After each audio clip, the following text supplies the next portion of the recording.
We cannot only become the allies of people who follow our credo, but of all oppressed communities, whether people of other faiths or people of no faith, because they are the creation of God, and all of God's creation are carriers of divine dignity.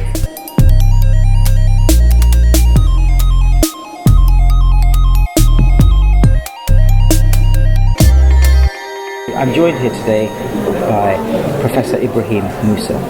Assalamu alaikum. So we've been discussing really important areas, and you've just delivered a talk, and you made some really important points there. You mentioned something about history and how we misunderstand history as a place that we want to go to. What did you mean by that?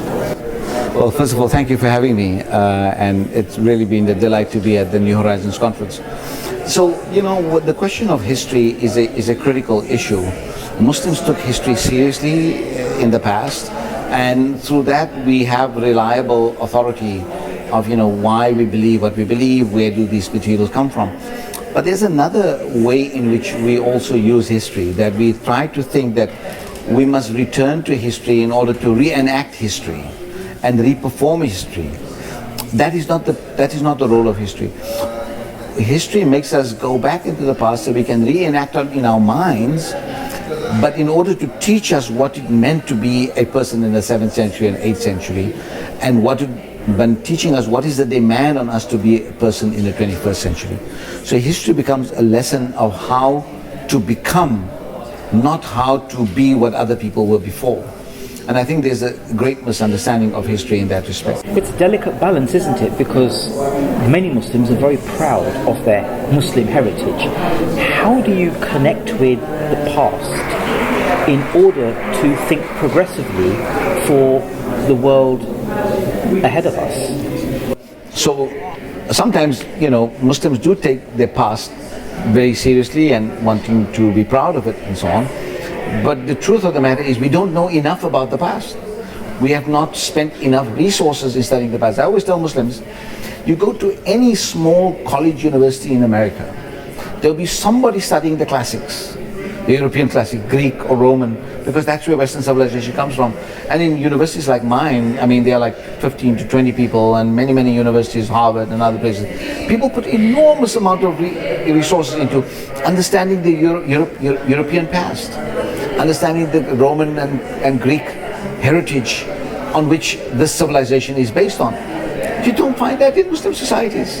In fact, the best work on Islam is done outside of the Muslim world, in universities like in Britain, in SOAS, and Oxford and Cambridge, or in the United States at this excellent university where people put in resources to understand world cultures and world civilizations and so on. Of course, there are great colleagues doing work, enormous work in Turkey, India, Pakistan, Egypt, and different parts of the Muslim world, in Iran and in places like Iraq and so on, but they don't get the opportunities, and their work is not known outside, and it's a sad state of affairs that those efforts are not consolidated. So we know our past becomes more transparent, and it becomes complex rather than the simple version that often we turn to. It was so beautiful and so great and so on and so forth. No, it might not always be that great, but when it was not that great, there's something to learn too. So I think the balance about this past, what the past can tell us is that we understand the past correctly, that we don't repeat it. As Marx said, history the first time is a tragedy, the second time it's farce, right? And I think there's been lots of farcical things that is happening in Muslim societies around the world, and even those in the West, because we keep on repeating the same mistakes and we didn't learn the first time. So the question about history is, history must become, as Muslim scholars always said, Ibn Khaldun in particular would call history as where you learn a moral lesson. Therefore he called this important book the Kitab al-Ibar, the book of moral lessons. And you learn from history what not to do, but also how things were, but not necessarily repeatable. Let's talk about culture. Whenever we mention culture, we often get a very formulaic, yes, this is the Quran and Sunnah, this is the beginning and ending of our culture. How do we understand culture, or how should we understand culture? Unfortunately, in the 20th century, we've had such a reduced understanding of culture that people say that Islam is not a culture, Islam is a religion, and the only two sources you need to follow, the Quran and the Sunnah. I mean, if you told that to 7th century Arabs and to the Prophet and his community and so on, they would have laughed at us, because they took their heritage, their language, their rhythms, their day-to-day emotions and so on, took it very seriously. They didn't say we're going to put all those things on freeze and we're only going to follow what God and the Prophet told us. No, it was much more complex. And the very fact that Islam spread like lightning in different parts of the world, because the ways of cultural contact that Islam made. So in Indonesia, Islam had a different taste. In India, had a different taste. In Africa and Europe, it had different tastes. And even as it goes into, to Egypt or to Iran and so on, Islam adapts. That adaptability means that it's culturally sensitive, and it takes culture seriously. Problem is that 20th century Muslims want to now look at that Islamic past and say, oh, that was all wrong, therefore we lost out and we got frozen and all the other people got chosen. No, it is not. History doesn't work like that. We're looking for scapegoats for what happened to the Muslims in the 18th and 19th century when they became colonized, right? And Muslims no longer became the agents of mobilizing history and making waves in the world because of European power that surpassed them. So now they're trying to find the fault throughout all of their history and saying this went wrong, that went wrong, we studied too much philosophy, we didn't study the Quran. These are not serious analyses that any thinking person can take seriously. There are certain conditions under which we became colonizable. You can't blame the Prophet, you can't blame Ibn Sina, you can't blame Ghazali for that, as many people tend to do. So I think that what we need is a really deep lessons in history of how to appreciate history and how to think of history as important. The question of culture and history are closely tied together, because culture makes us feel who we are. If you're Persian Muslim, you're a Turkic Muslim, you're Russian Muslim, you're a Muslim from Russia is a modern country, but you're from that part of Central Asia, you're from Indonesia, Malaysia, you're from Nigeria, you're from Mali, you're from places today on the African East Coast, North Africa. You carry the rhythms of those societies. Islam didn't say stop your cultural activities. Islam didn't say stop your rhythms of how you understand music, how do you understand the values in your culture. It didn't put all these things on freeze.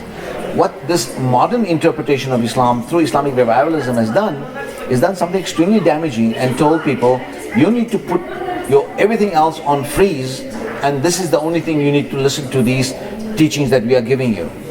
And that is unnatural. And that's not how Islam was. And therefore we have so many problems in this understanding of Islam, that wherever this version of Islam comes in, we have conflicts. We have people cutting off people's hands and flogging people and for no reason, and you do that to the poor, and the rich keep on stealing and they never get punished because they now discovered something called Islamic law and Sharia. And that's some of the most notorious activities happen under the shadow or under the fig leaf of Sharia. So I think the cultural issues are critically important. When you look at the canvas of world institutions, you have rich heritages in the East, in the West, secular institutions, religious institutions, philosophical institutions, but you can't help feeling that these institutions, with all of their heritage, are quite disconnected. How can these institutions join up for a better understanding? Well, look, the West has been hegemonic for the last 300 years, right? There's been hegemonic West. So everything else in India and China and Japan and elsewhere in Africa takes second position because of the dominance of the one. But there has been a certain humility in the West also, that we might not have found all the answers, right? Especially the ecological crisis has put people back to the drawing board and thinking, Maybe the Industrial Revolution brought a great deal of gains, and we're not going to go away from electricity. We're going to stay with electricity, but maybe our sources are not going to be fossil fuels anymore. We need renewable energies and so on. There are other cultures like Buddhism and Hinduism and Islam that have more respectable relationship to the ecosphere and to ecological practices, and maybe we will learn. And so, the way in which the human person was viewed in other cultures, not as an automaton that's work, work, work, but also other cultures that nurtured the soul and the human person in much more dignified ways, we can learn from that. So I think there's an opportunity now with this humility, coming through in Western societies, that we don't have all the answers amongst the foremost thinkers, amongst the politicians who always think that the West has all the answers, but we also have seen the kind of damage the West has done in their claims that they know all the answers. But we are part of the West now, and we need to have this robust exchange within the West, that we have to practice humility. And so, yes, you are right that those institutions are there, they're not being utilized that well, but I think there's a return to that. One of the things that I believe that we have neglected, those of us who are living in the West as Muslims, there are amazing institutions in the West where these institutions spend enormous amount of resources in studying Islam and Muslim cultures and histories and politics and so on and so forth. The disconnect has been that some crucial communities did not get the memo what is happening in these institutions. One is Western governments go to war and do things in Muslim societies without consulting the vast reservoirs of knowledge that they have at universities like your SOAS, School of Oriental African Studies, Cambridge, Oxford, Birmingham, Manchester, where you have tremendous amount of learning about Islam and Muslim societies. The second audience that does not get this memo of learning that is available in this country is the general public. The general public remains ignorant and Islamophobic about Muslim matters because they're not well educated by our media, or that the universities where all this knowledge is being holed up, the universities are not doing a great job in making these resources get legs that they can reach the general public. And the third community that does not get this knowledge are the Muslim communities in the West, who can really benefit from that learning.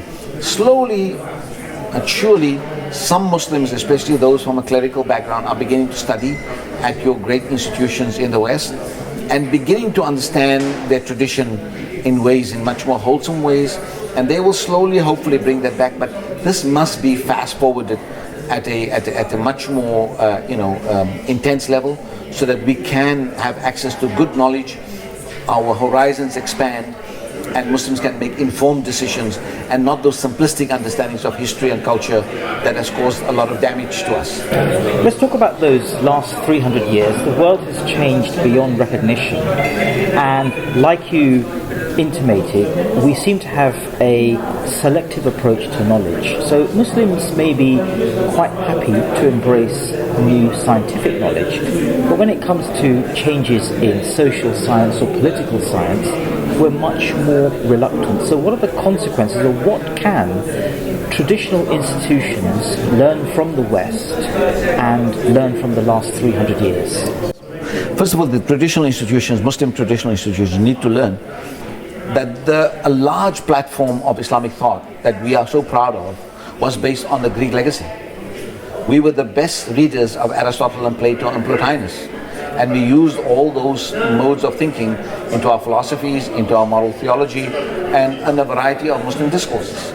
So we were never allergic to learning knowledge from the other. The question in the 19th and 20th century, with the advent of colonialism, because modernity came to us on the backs of colonialism, Muslims have a love-hate relationship with colonialism, and with the result, and rightly so, but have a love-hate relationship also with the products of colonialism, which is modern knowledge, right? The knowledge of the last 300 years. So we are prepared to take the scientific knowledge, and we want to build atom bombs, and we want to work on the human bodies and so on and so forth. But we basically become retailers of that knowledge. We are not the people that are pioneering the next level of cutting-edge knowledge in those fields either.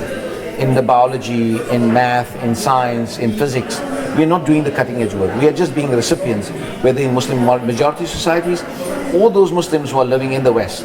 Very few of them are at the cutting edge. That requires a particular kind of mental orientation that must be nurtured from an early age already, of curiosity, of imagination, and so on. For that you need the arts, you need the literature, you need poetry to make a human being curious, to ask the question that no one else asks us in the laboratory, that can open up the next frontier of knowledge. The other thing is that, and that's because of this, because the knowledge of the last 300 years has been produced by non-Muslims. And Muslims believe that that knowledge is tainted, and hence they cannot bring that knowledge in conversation with knowledge of their religious tradition. They will be quite happy to use that knowledge for their architecture, building buildings, building for them planes, building for them bombs. But that knowledge tradition, when it comes to the cultural and the more philosophical components, cannot have a conversation with Ghazali, cannot have a conversation with the Prophet. You cannot have a conversation with Abu Bakr Siddiq or Omar, or any interpretation of Islam. That's where Muslims have drawn, at least Muslim religious leadership have drawn. I am of a different view. All of that knowledge of the last 300 years is my legacy. And we need to robustly engage with that knowledge and make it our own. Al-hikmatu dalatul mu'min fa'inama wajaduha fahuwa haqqu biha. Wisdom is the lost treasure of the believer. Wherever he or she finds it, they are the most entitled to it. That must become our motto. And we need to enrich ourselves with the various legacies we have. Why do you think Persian Islam and Persianate societies were so robust and still so strong today? Because they took philosophy seriously.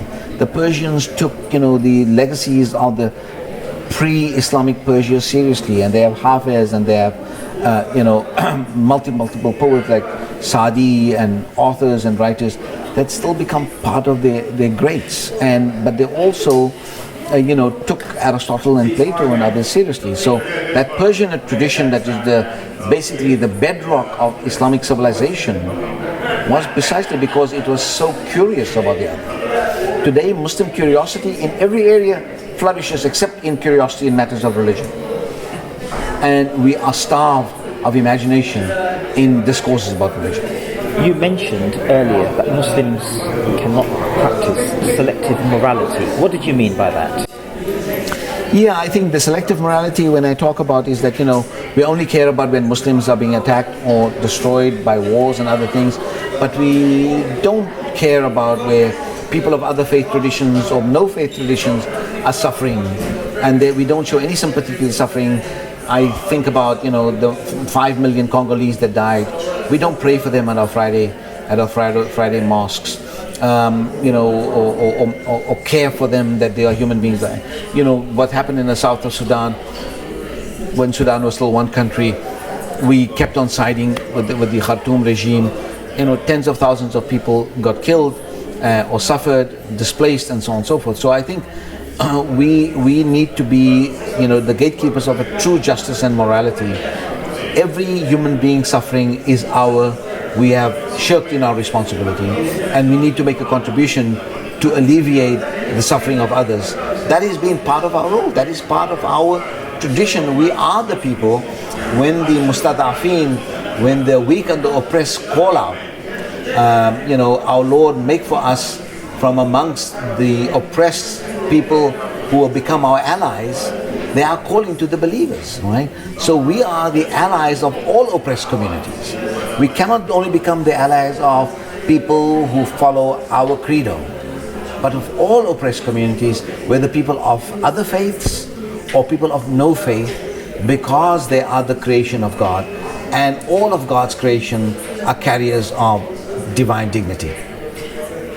Hear that people are often waiting for a magic scholar to come along with magic answers, and how much responsibility falls upon ourselves to learn and to understand the complexities of things.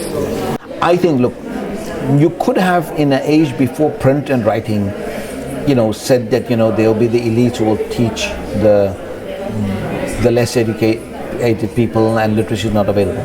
Today what we need is that everybody can read and write, and knowledge is accessible. What we need is accessible material of a complex level, not simplistic stuff that's going to teach you, give you teachings and lay it out in English that could not even work in the 11th century, but you call it Islamic law and you call it Islamic morality and Islamic whatever. You need to begin thinking about knowledge for humanity. And that means that the burden is on us scholars to be both thoughtful. We have to write our serious books, but we also need to write for audiences, Muslim and people of other faiths, who can understand the beauty and the glory of a tradition like ours that flourished and provided succor and comfort to scores of people and millions of people over time, and carve out a place for itself in the cosmos. Will scholars always have the answers? No, I don't think scholars have all the answers. I mean, we grapple with issues. We spend our entire lives in trying to answer the question for one thing. And there are millions of things that Muslim communities are faced with. So scholars don't necessarily have all the answers. What we need to be humble about is that we don't have the answers, but we can collectively, provide some of the resources that communities can think about and utilize and then develop it further and make it their own. We are basically a conveyor belt of knowledge from different languages, patterning it and packaging it in a particular way so that communities can have access to it. But we need to thicken that knowledge. One of the things that we have done, and the very dangerous things that are happening among Muslim communities, that we are looking for charismatic leaders who's going to have the quick answers, and when the charismatic leader has a human failing, then the whole community falls down with them, and the communities suffer, and the communities get upset because they put all their faith in a charismatic teacher. They did not put their faith in the charismatic teachings. So we have to begin to own what we are learning. Once we own it, we understand it or misunderstand it, it's our ownership. Whether the leader stands or falls, that's a separate issue. So don't tie your camel with the leader, because once a camel walks away, he's going to drag the leader with you. You need to own the camel. Don't tie the leader with the camel, because the leader might be, be tortured along the way, be dragged by the camel, to use a bad expression. But you get what I'm trying to say. I'm trying to say that, we need to make people own the knowledge, and human beings need to become, a certain kind of autonomy for the learner, and so that the learners can become teachers. And in a world of massification, you need to make this knowledge available. And people will understand or misunderstand it, that's fine. But you need to see the problem with the 19th and 20th century reformers were, they told people read the Quran and Sunnah, but never gave them the resources of how to understand these issues in a sophisticated manner. It was always in a simplistic manner. The text, and never told them how to interpret the text. People who live in America, who live in Britain, especially the millennial generation, they're afforded civil liberties and opportunities like never before. And yet there's a very strongly embedded victimhood culture amongst people. What's the consequences of that? Well, I've been agonizing about this a great deal, because everywhere I find Muslims, they think of themselves as victims. Not only in Britain, in South Africa, we have close to 1 million Muslims in a population of 43 million where I'm from. Muslims have it great. They have phenomenal resources. They are flourishing in government, and they are flourishing in business and other kinds of ways and so on. And yet they feel that they are victims. And what it is, the global suffering of Muslims in Iraq and other places come to them on a daily basis. And so they feel depressed, and they feel that they are victims as Muslims. So they kind of internalize the victimhood of other kinds of Muslim suffering. But this is a phenomenon quite prevalent amongst the Muslim elites. Those people who have 3 houses, 3 German cars parked outside their homes, you often find them, they are great achievers, materially. But psychologically they are devastated. It's a deficit of dignity. A deficit of dignity because they don't see Muslims flourish. What happened when Malaysia just came onto the scene? Everybody wanted to fly to and go and live in Malaysia. Or when Turkey came up onto the scene and there were good possibilities, everybody wants to go to Turkey. They don't want to build Britain. They don't want to build America. They're looking for this magic solution where they can migrate to. And then after some years they realize, oh my gosh, Turkey also has its internal problems, Malaysia also has internal problems. So Muslims have been internalizing a victimhood syndrome that is devastating to the Muslim psyche, and that's because we don't see Muslim success stories. You know, Afghanistan, then Iraq, Syria, then you have ISIS on the kind of global scale that's on your television screen 24 hours a day. So what do you think of yourself? What does your kid think of him or herself? So these are deeply damaging situations. Therefore, Muslims need to become the biggest peace activists in the world to tamp down wars. Is not only killing Muslims but killing other human beings and making fragile relationships with human beings in America or Britain, where your soldiers die, American soldiers die, and those families of soldiers die, they think that Muslims kill them. Now then their families don't ask that their governments made the choice and wars of choice to go into Iraq and destroy Afghanistan. Their families don't ask those kind of questions because it's too difficult to ask those difficult questions. And so they come back as war heroes or war martyrs and so on. But, these are the responsibility go on the leaders who send them out there. And it's a much more difficult set of questions to ask.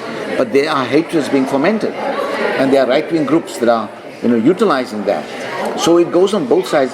Hostility towards Muslims and Muslims internalizing either hostility back or victimhood. Those are the three options that we have. These are not good options. And that we need to have much more serious conversations about that. Because soon you're going to have your children serving in the British Army, or hopefully they should, and maybe they can become better actors than going to war, but using the army to enhance human conditions around the world and help out in famines and so on, and we're not going to do wars. I'm basically coming close to a position of pacifism, because wars are just too destructive, and wars are no longer doing anything but creating more damage. Ebrahim Moosa, much food for thought there. Thank you very much for your time. Thank you.